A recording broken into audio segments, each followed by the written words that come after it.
రాష్ట్ర ప్రభుత్వం అంగన్వాడీ, ఆశా, గ్రామ పంచాయతీ, వివోఏ, మధ్యాహ్న భోజనం, హాస్పిటల్, మెడికల్, ట్రాన్స్పోర్ట్ రంగాల కార్మికులకు గత 2.5 సంవత్సరాల క్రితం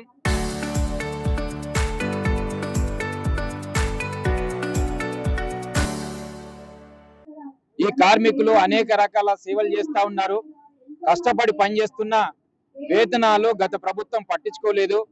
మా కాంగ్రెస్ ప్రభుత్వం అధికారంలోకి వస్తే తప్పకుండా ఫిక్స్డ్ వేతనం చేస్తాం, కనీస వేతనం అమలు చేస్తాం, ఈఎస్ఐ పిఎఫ్ ను అమలు చేస్తామని చెప్పేసి ఇప్పుడున్న ప్రభుత్వం ఎన్నికల్లో హామీ ఇచ్చి 2 సంవత్సరాలు పూర్తయినా ఇప్పటిదాకా అమలు కావట్లేదు.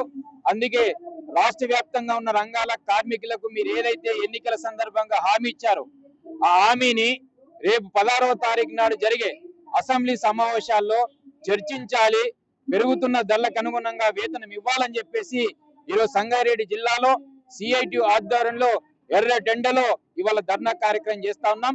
ఇవాళ ప్రభుత్వానికి అడుగుతున్నది మేము గొంతమ్మ కోరికలు కాదు. కేంద్ర ప్రభుత్వము, రాష్ట్ర ప్రభుత్వము అమలు చేస్తున్న పథకాలను క్రింది స్థాయిలో పేదలకు, ప్రజలకు అందించే దాంట్లో ఈ రంగాల కార్మికులు చాలా కీలకమైన వాళ్ళు.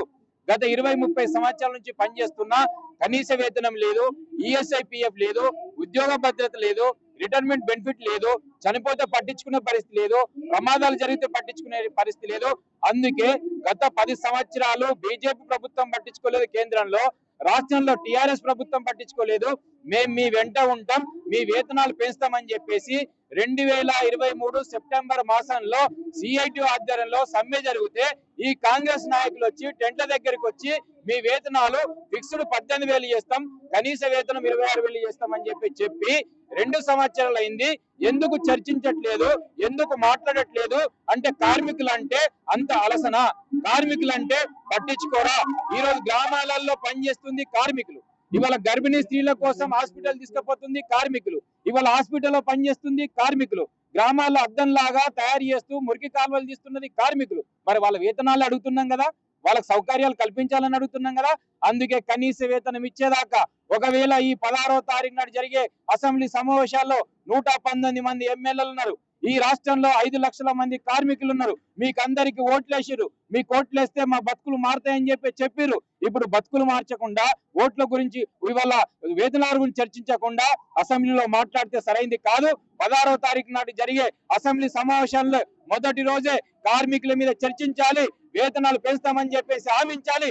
లేకైతే ఖచ్చితంగా బడ్జెట్ సమావేశాలలో హైదరాబాద్కు వస్తాం, మీ తలాకేందో మా తలాకేందో చూసుకోవడానికి కార్మికులు సిద్ధంగా ఉన్నారని చెప్పేసి హెచ్చరిస్తా ఉన్నాం.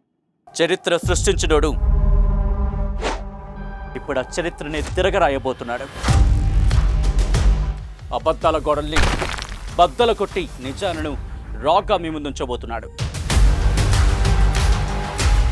నిజమైన వార్తల కోసం వెంటనే డౌన్లోడ్ చేసుకోండి రా యాప్ని.